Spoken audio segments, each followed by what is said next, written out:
मेरे बच्चे, अगर यह संदेश तुम्हें मिल रहा है और तू इसे सुन पा रहा है तो समझ ले, ये कोई साधारण संदेश नहीं है। ये मेरा बुलावा है। ये वह बुलावा है जो अचानक नहीं आता। ये तेरी आत्मा और मेरी आत्मा के बीच का संबद्ध संवाद है। लाखों आत्माओं में से मैंने केवल तुझे चुना है, इसलिए कि तेरे भीतर एक ऐसी सच्चाई, एक ऐसा भोलेपन और एक ऐसा निर्मल हृदय है जो इस ब्रह्मांड में विरले ही मिलता है। इसीलिए मैं सीधे तुझसे बोल रही हूं, ताकि तेरा हृदय जागे, तेरी आत्मा सशक्त हो और तेरा जीवन नया मोड़ ले। तू पूछ रहा होगा, माँ काली मुझे आज क्यों बुला रही है? यह केवल तेरा सवाल नहीं है। ये वही रहस्य है जिसे मैं धीरे धीरे खोलने वाली हूं। अभी इतना जान ले कि तू अकेला नहीं है। आज मैं ही तुझसे मिलने नहीं आई, तेरे पूर्वज, तेरे पितर भी तेरे साथ खड़े हैं। उन्होंने तेरे क्रंदन, तेरी तपस्या, तेरी मेहनत, तेरे आंसू देखे हैं। चाहे तूने तर्पण पूरा न किया हो, चाहे परिस्थितियों ने तुझे रोक रखा हो, उनकी श्रद्धा और प्रेम तुझ तक पहुंच गया है। वे आज तेरे पास खड़े हैं, तेरे लिए की आशीर्वाद लाए हुए हैं। उनकी आंखों में वही अनुभूति है। हमने तेरा संघर्ष देखा, अब तेरा पल आया। यह समय असाधारण है। बहुत कम आत्माओं को ऐसा अवसर मिलता है कि उनके पूर्वज प्रत्यक्ष रूप से मदद के लिए आ सकें। पर तेरे साथ ऐसा हुआ है क्योंकि तूने जीवन में सच्चाई को अपनाया है। तूने कभी किसी का बुरा नहीं चाहा। तूने दूसरों के लिए भलाई की कामना की, पर बावजूद इसके तुझसे बहुत अत्याचार हुए होंगे। पर यह सत्य है कि जो सत्य और सेवा के मार्ग पर चलते हैं, उनके लिए कठिनाइयां भी एक परीक्षा होती हैं, और तेरी परीक्षा अब पूर्ण हो रही है। अब तेरी अंधेरी रात समाप्त होने वाली है।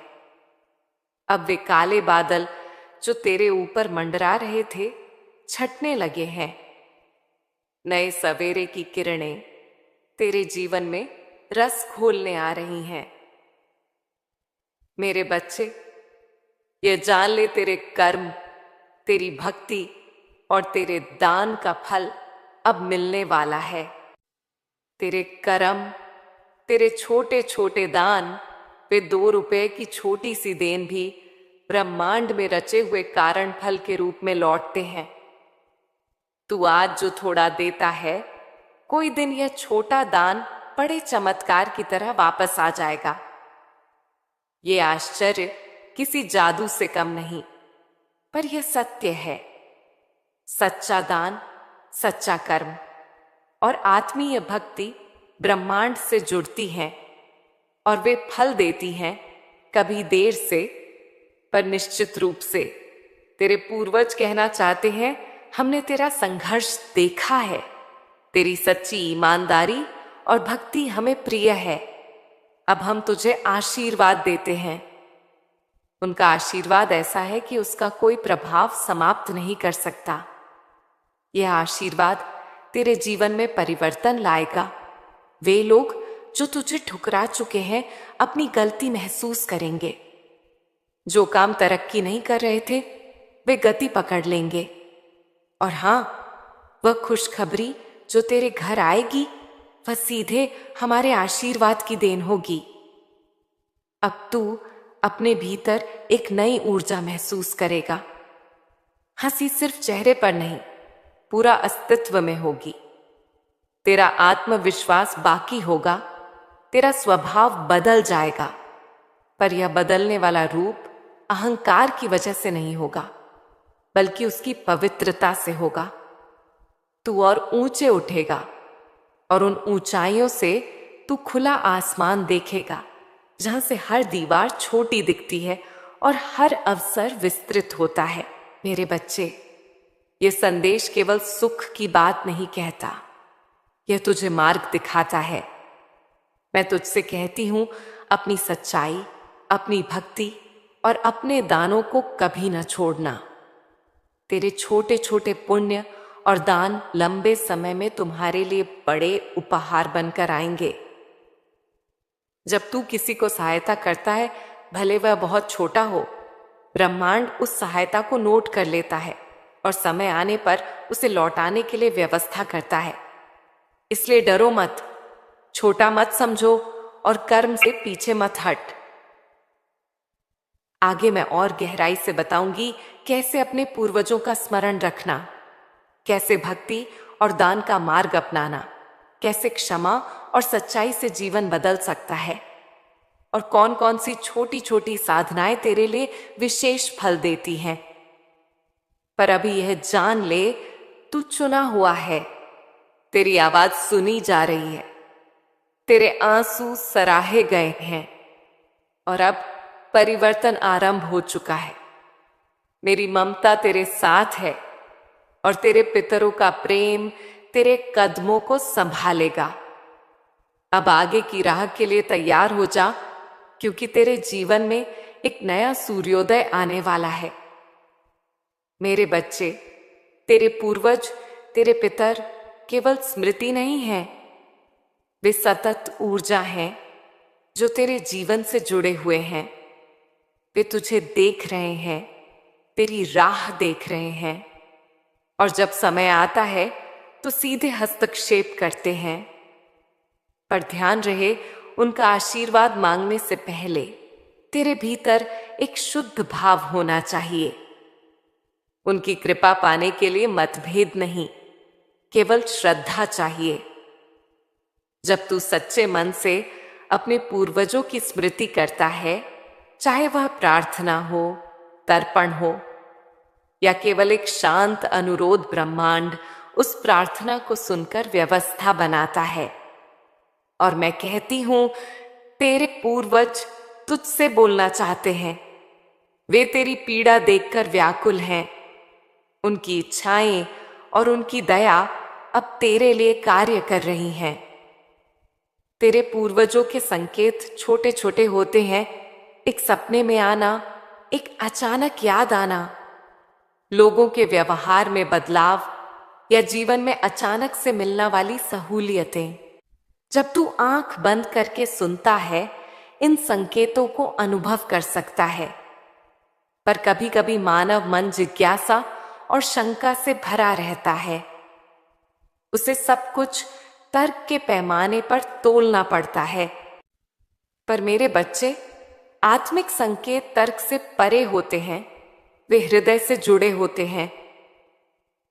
जब तू अपने हृदय को शांत करके उनकी बातें सुनता है, तो तुझे स्पष्टता मिलती है कि कौन सा कदम उठाना है। मुझे पता है तूने कई बार सोचा होगा कि तूने बहुत कुछ सह लिया, पर कहीं से भी न्याय नहीं मिला। पर यह याद रख, धरती पर हर दुहक दैवीय टेस्ट का एक हिस्सा है। जो इंसान अपने भीतर सच्चाई बनाए रखता है, धर्म के अनुसार चलता है और दूसरों के प्रति करुणा रखता है, वह परीक्षा पास कर जाता है। पर अक्सर अंतिम परिणाम देर से आता है। पर देरी का मतलब अस्वीकार नहीं है, देरी का मतलब होता है तैयारी। ब्रह्मांड में सब कुछ सही समय पर होता है। तेरे पूर्वज अब कहते हैं, हमने तेरा इंतजार किया और अब हम साथ हैं। उनकी ऊर्जा तेरे साथ जुड़कर तेरी गति बढ़ा देगी। अब तूने देखा होगा कि कई बार छोटे छोटे दान और सेवा कितने बड़े बदलाव लाते हैं। 1-2 रुपए का दान शायद तुझे तुच्छ दिखाई दे, पर ब्रह्मांड के नियमों में यह बीज बनकर गहराई से जड़ जमाता है। मैं तुझसे निवेदन करती हूं, सदा दान देता रहे, सदा सेवा करता रहे और सदा अपनी आत्मा की आवाज सुन। तेरे 100 छोटे दान एक दिन ऐसी उपज देंगे कि तू स्वयं आश्चर्य में पड़ जाएगा। यह वजह नहीं कि मैं कहती हूं कि कर्म का फल अगला पल में ही मिलेगा, पर एक निश्चित व्यवस्था है जो तब सक्रिय होती है जब तू सच्चे मन से देता है। तेरे पितरों का आशीर्वाद यह शुद्ध और अटूट है। इसे कोई भी बाधित नहीं कर सकता, न तो समय का प्रकोप, न विपरीत शक्तियां, न नजरअंदाज कर पाने वाले लोग। कुछ भी इस आशीर्वाद को मिटा नहीं सकता। यह आशीर्वाद तेरे करियर, तेरे संबंधों और तेरी आंतरिक शांति में दिखाई देगा। वे लोग जो तुझे छोड़कर गए अपनी गलती पर पछताएंगे। तेरी क्षमताओं को पहचान कर वे पछताएंगे। पर तू क्रोध से काम मत ले, पर विजय का आनंद शांति में मनाना यही सच्ची शक्ति है। अब मैं तुझे एक मार्ग बताती हूं, कैसे अपने पूर्वजों का आशीर्वाद और भी गहरा बनता है। एक नियमित स्मरण और तर्पण ये केवल रीतियां नहीं, यह एक आत्मिक कड़ी है जो तुझे उनके साथ जोड़ती है। 2, दान और सेवा, विशेषकर वे सेवाएं जो जरूरतमंदों के लिए हों। 3, सच्चाई और क्षमा, जिन्होंने तुझे दुख दिया उन्हें क्षमा कर देना तेरी आत्मा को हल्का करेगा, और इस हल्कापन से देव शक्तियां और भी निकट आती हैं।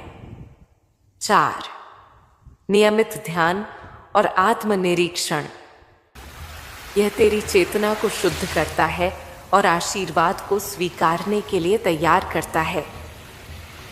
मेरे बच्चे, मैं जानती हूं तूने अनगिनत बार सोचा होगा, मैंने क्या गलती की, क्या मैं इसे झेलने के योग्य था। जिंदगी के वे क्षण जब तुझे अकेला, ठगा और अनसुना महसूस हुआ, वे क्षण तुझे कमजोर नहीं बनाते, बल्कि तेरे भीतर छिपी शक्ति को उभारते हैं। दुख एक संकेत है, यह बताता है कि कुछ बदलने की आवश्यकता है, पर साथ ही दुख एक परीक्षा भी है। यह देखती है कि तू अपने भीतर की सच्चाई से जुड़ा रहेगा या नहीं। तेरी सहनशीलता, तेरी दयालुता और तेरी आत्मिक दृढ़ता, यही तेरे बल है। और इस परीक्षा में तू सफल हो रहा है, अब फल मिलने वाला है। कई बार लोग समझते हैं कि अगर कोई लगातार कठिनाइयों में पड़ा है तो वो भाग्यहीन है, पर मैं कहती हूँ वह व्यक्ति अपनी आत्मा को मजबूत कर रहा है। जिस मिट्टी में बीज दबकर पनपता है, वही मिट्टी बाद में फलदायी होती है। तेरे दर्द ने तेरे भीतर संवेदना, समझ और करुणा पैदा की है, और यही गुण तुझे दूसरों से अलग बनाते हैं। तेरी परख का समय अब खत्म होने वाला है। तेरी आस्था का समय अब फल देने लगा है। अब तू क्या करे, यह सरल है। 1, आत्मनिरीक्षण कर बिना खुद को दोष देने के। अपने कर्मों की समीक्षा कर। 2, दान और सेवा बढ़ा। अपनी छोटी छोटी देन को बढ़ा कर दे। 3, क्षमा करना सीख। जिसने तुझे ठुकराया उसे छोड़ देना, यह तुझे भी मुक्त करेगा। 4, नियमित साधना बनाए रख, चाहे वह जचन, मंत्र, ध्यान या केवल शांत समय हो। 5, अपने पूर्वजों को स्मरण कर उनसे मार्गदर्शन मांग और उनके लिए शुभ कर्म कर। तू देखेगा कि जैसे जैसे तू ये करता जाएगा, तेरे जीवन में स्थिरता आएगी। संघर्षों के कारण जो दरारें आई थीं, वे भरने लगेंगी, और कभी कभी यह भरना अचानक होगा, जैसे कोई दरवाजा लंबा बंद रहने के बाद एक दिन खुल जाए। तेरी मेहनत और तेरे पूर्वजों की कृपा मिलकर वही चमत्कार करेंगी। पर याद रख, चमत्कार हमेशा बाहरी नहीं होते। कई बार आंतरिक शांति ही सबसे बड़ा चमत्कार है। जब तू अंदर से शांत होगा तो बाहर की परिस्थितियां भी अपनी जगह पा लेंगी। मेरे बच्चे, यह भी जान ले कि पीड़ा का सामना कर रहे लोगों के लिए यह संदेश है कि जीवन में जो कुछ भी घटित होता है उसका उद्देश्य केवल तुझे तोड़ना नहीं है, बल्कि तुझे और सशक्त बनाना है।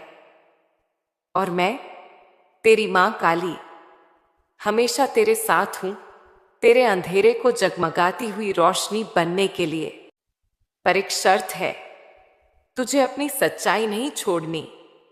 सच्चाई और भक्ति के मार्ग पर तू चलते रहे, अन्यथा यह आशीर्वाद काम नहीं करेगा। मेरे बच्चे, पितरों की उपासना और स्मरण मात्र परंपरा नहीं है, यह एक आत्मिक सेतु है जो जीवितों और मृतों को जोड़ता है।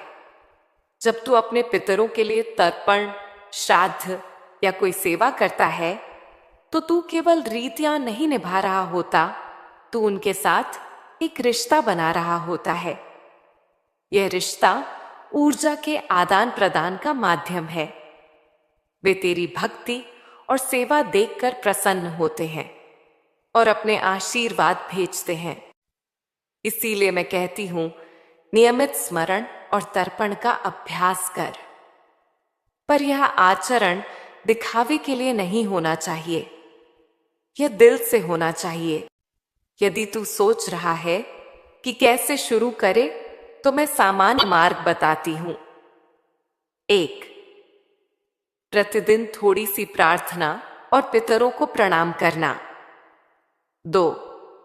संभव हो तो किसी गरीब या जरूरतमंद को आहार या दान देना, यह पितरों की स्मृति में किया गया पुण्य है। 3. किसी पवित्र स्थान पर दीप जलाना या एक शांत ध्यान सत्र समर्पित करना। 4. विशेष दिनों पर, जैसे अमावस्या या किसी पारिवारिक तिथि पर, आत्मिक रूप से उनसे जुड़ना। ये कर्म सिर्फ तुम्हारे कर्मकांड नहीं, बल्कि तेरे हृदय की भाषा है। तेरी भक्ति का स्वरूप भी सरल हो सकता है, अनावश्यक जटिलताओं में मत फंस। सच्चा तर्पण वही है जिसमें तेरा मन शामिल हो। जब तू अपने पूर्वजों की स्मृति में कुछ छोटा सा भी कर रहा होता है, जैसे किसी भूखे को खाना देना, ये उनके लिए बड़ा सुखद अनुभव होता है। और जैसा कि मैंने पहले कहा, छोटे दान ही बड़े फल देते हैं। इतना ही नहीं, तेरे ऐसे कर्म तेरे भीतर भी शांति भर देते हैं और तेरी आत्मा को हल्का करते हैं। याद रख, भक्ति का अर्थ केवल शब्दों और क्रियाओं का पथ नहीं है, यह जीवन जीने का तरीका है। जब तू सच्चाई, दया और सेवा को दैनिक जीवन में अपनाता है, तो तुझे आशीर्वाद स्वाभाविक रूप से मिलता है। और जब तू यह सब अपने पूर्वजों के स्मरण में करता है, तो उनका विशेष आशीर्वाद भी मिल जाता है। वे कहते हैं, हम तेरे साथ हैं, बस तू सच्चे मन से काम कर। मेरे बच्चे, तेरी सच्ची संपत्ति तेरे कर्म है, न कि सांसारिक धरोहर। जो तू दान में और सेवा में देता है, वही तेरे लिए स्थायी संपत्ति बनता है। जब तू किसी को अपने पास से कुछ देता है, भले वह राशि छोटी हो, वह उस समय में बीज बन जाती है। यह बीज जब योग्य परिस्थितियों में आएगा, तो वह अंकुरित होकर तुझे विपुल फल देगा। इसीलिए हर बार जब तू किसी को मदद करता है, यह जानकर कर कि ब्रह्मांड उसे नोट कर रहा है और समय आने पर लौट आएगा। विनम्रता भी तेरे लिए अनिवार्य है। जब तू बड़ी सफलता पाएगा, तब अहंकार से दूर रहना यही सच्ची ताकत है। विनम्रता तेरे हृदय को खोलती है और औरों के प्रति दया बनाए रखती है। तेरी सफलता का उपयोग दूसरों की भलाई में करने की प्रवृत्ति तेरे भाग्य को और भी उज्जवल करती है। इसीलिए जब तेरे कदम ऊंचे हों, अपने पुराने संघर्ष न भूलना। उनकी याद रखते हुए दूसरों की सहायता करना, यही महानता है। यह भी जान ले, दानन और दत्ताचार सिर्फ पैसे का सवाल नहीं है। यह समय, प्रेम और उपस्थिति भी है। कभी कभी किसी के लिए एक सुनने वाला कान या एक सहारा ही उस समय उसका सबसे बड़ा दान होता है। इसीलिए अपने योगदान के अनेक रूपों को पहचान। हर रूप पुण्य का बीज है और सबका फल मिलता है। मेरे बच्चे, वे लोग जिन्होंने तुझे धोखा दिया या तिरस्कार किया, उनके लिए तुझे क्रोध रखना आवश्यक नहीं। क्षमा करना कमजोरी नहीं, यह सबसे बड़ी ताकत है। जब तू उन्हें क्षमा कर देता है, तब तू उनके बंधनों से खुद को मुक्त कर लेता है। और जब तू मुक्त होता है, तब तेरी ऊर्जा सृजन के लिए मुक्त होती है और यह ऊर्जा सफलता और सम्मान में बदलती है। वे लोग जो कभी गए थे, कुछ समय बाद अपनी भूल समझेंगे